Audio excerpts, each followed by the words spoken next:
So I'm Sean Astin, and I'm here with Chris Swain, who is the head of the department? Chair. The chair of the department here at the New York Film Academy, College of Visual and Performing Arts. The game specific, or the whole? The game program. The game program. Here at the Film Academy, yeah. You're the chair of the game program. Why would you have chosen to do that with your life? Background in games, love teaching people how to make games, helping these guys find themselves as artists and go out and build things as a career. Build a great curriculum. We hire professionals from industry 100%, who just are naturally interested in teaching and learning.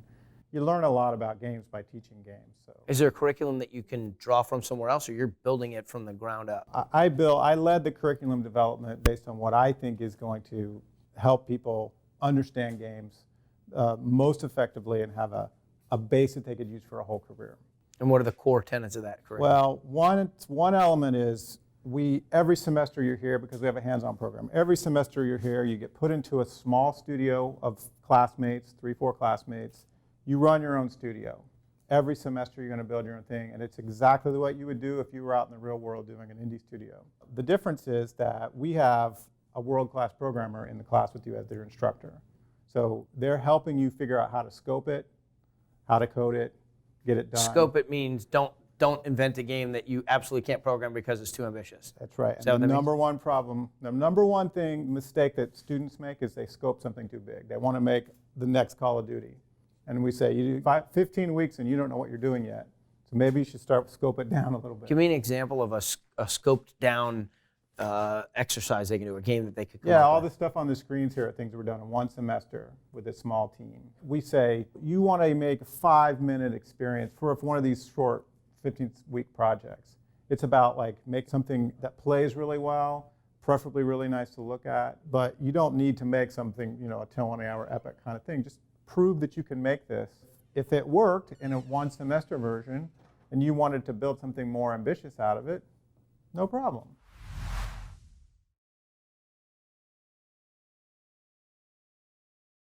So is the storytelling pretty rudimentary? Because it seems like if you're trying to get your head around moving objects and gameplay and everything else, it's 4 people, 15 weeks, and a game.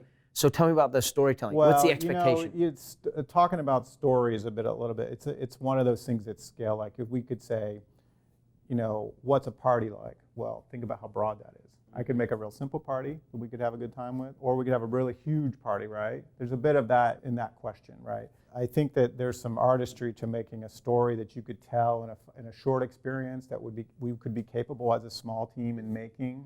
That's a big piece of being a practical game designer right there, right? I think you can make some kind of stories that would move people in a short form. Not all games have to have a story. People are naturally storytellers. Well, story is, it doesn't necessarily, I guess what I'm looking at, I'm seeing these games and there's a couple of bunnies and they're trying to get away from the thing. So the story is get away from the, find your mate. What I'm asking is, when they start, are they starting with a character that they're then going to put in an environment? Are they saying, okay, design an environment and now sort of go into it? Are they saying, ooh, where do you start? Imagine you're a bunch of students, you got a blank slate. One of the things that I think why smart people are attracted to games is because there's a lot of variables here, right? We could make something super elegant, think about Tetris. There doesn't have to be a story, there doesn't have to be characters, but that's one of the most compelling experiences you could make.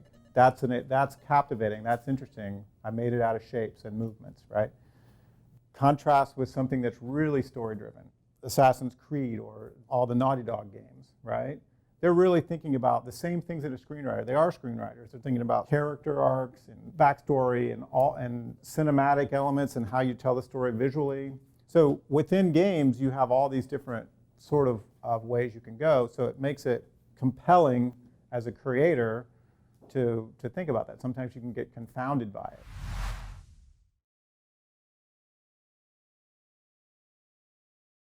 If I came into your class and it was okay, it's like design an app, write a story. Okay, create a game from the ground up based on, what kind of support do they have? The software, the instructor, what else do they have? When you say make your own studio, what are the elements that comprise that studio? One element of every semester is just run your own studio, right? That's a powerful thing because that's that's just learning by doing. And there's a lot of value into learning like that, right? And you learn a lot about yourself by doing it. In parallel to that, every semester you're going to have pieces of the game design craft that you learn about separate. So there's a class we call play-centric design. You don't even touch the computer. You make games on paper prototype games. You learn a language of the formal elements like the rules, the procedures, the number of players, those kind of nuts and bolts things that make games work. You demystify what makes a compelling, playable system. You can learn about that. Good game. Independent of all the stuff that comes along with writing software. That bit of knowledge is something like every time you look at any game, now that you've learned that play-centric language, you could sort of break it down and understand how it works. I'm describing a way of breaking down this complex topic, right? My initial description was sort of like, how do you make sense of it? Saying, take the complex topic, break it into component parts that then you could put together in your later execution. Does that make sense? Yeah.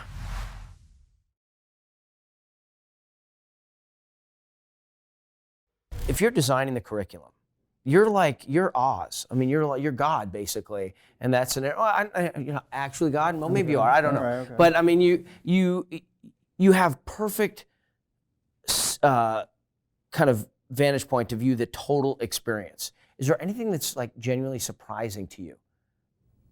Surprising to me. Yeah, that either the students do, or maybe a flaw in the way you've designed it, and you're like, oh, I have to course correct the curriculum, or something. I want to know like where you, I want to know the point where you're a little off center. I feel like after a lot of time seeing what works with students, I feel good about the kind of paths we can send them down to learn this craft. I think it is a complex craft. There's a lot to know to be good at it, right? And I think that practice is one of the key elements of you learning it. Different minds tend to have a way that they create that are different, and that you often need sort of like combinations of those types of people to make a great game. Some people are all about system design, and they can make a beautiful, elegant system that'll work, but they might not have, it might not have any creative spark to it, or the characters might not work. You might need that other person who just doesn't have a mind for systems, but they have a great mind for character and like drama, and the sense that it's really people are gonna feel it on a human level. The producers, I like talking to the producers because they seem to have a vocabulary that's accessible to me, and that you can tell the personality type, where they know how to be patient, but they know that when they need to push a little bit, and like those, but the other personality types are a little bit more remote to me, a little bit, because I guess I don't know what they know. Is it a structured enough thing where you can, I could see somebody figuring something out in a minute, and then it takes somebody else like 25 hours to do it, and you say, well, no, you're only required to do an hour. It's like, well, how do you? Well, you're bringing up an issue that's a problem for, a challenge for teaching this, because some people have a natural aptitude for coding and some people don't. So if we were to have a lecture about coding, you're just inherently going to be going too fast for some people and too slow for others. So what you try to do is you have a more individualized approach. You assess if you had 10 students, you assess each of their abilities. You could give each one something more tailored to their speed, and then give them assignments that are matched. Right, it may be complicated to sound, but it's not. No, that sounded. That made sense to me. Same on what you would do in a studio. Pick your person and give them the task that's appropriate for what they're good at. Right. Some people, maybe they're just not going to be a coder. They don't want to do that. We're going to have them do the art. Or vice versa.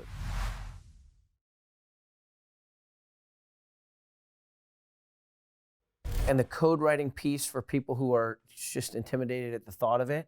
You said to me before, like, you can learn it. It's so much easier now that there's, interactive software that will help you do it. But just conceptually, I feel like there's people out there who would look at a guy like you, and they would either feel better about the idea that they're gonna give this a whirl, or they'd be intimidated. Like, I knew that guy was out there. I knew the guy was out there. It's gonna end up where the rubber meets the road, and I'm actually not gonna be a game guy. I think anybody who wants to apply themselves, to demystify it. Anybody with a little bit of effort could make the sort of more the drag and drop version of these things. When you get into the hardcore coding, that's a form of literacy. I don't think it's less intimidating than you would think if you just take the step-by-step process into it, right? Just like learning anything that seems complicated at first.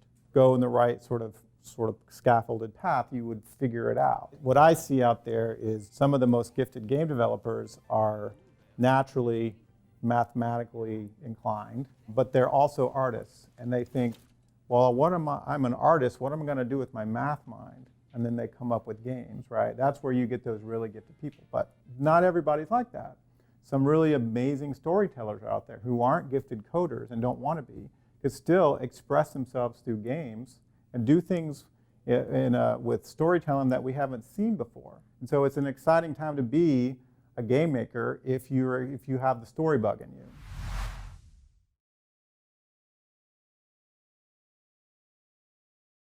Your favorite game you've ever played? Tetris. Bang! Just like that. Yeah. No hesitation at all. Been addicted to it multiple times over the last 20 years. All the fancy versions with the balloons and pop. You like the original Tetris? Old school. I got to meet Pajitnov, who created it. I consider Tetris a discovery. Pajitnov didn't design Tetris, he discovered it. And it creates a magical experience. Like radio waves, like they're out there. It's something about it that you get into this a spiritual moment with that thing. Pajitnov says... I like it if there's turbulence on the plane and I can't be talking to my phone. I can play Tetris and it's got a calming quality. Pajitnov says games are the sublime intersection of mathematics and humanity. He's always coming up with these sort of interesting things, and that's true. And Tetris has that component. It's just shapes, but you have this, it'll take you... I think this school has that component. Yeah, you think? Yeah. I think you Thank you so much, Chris.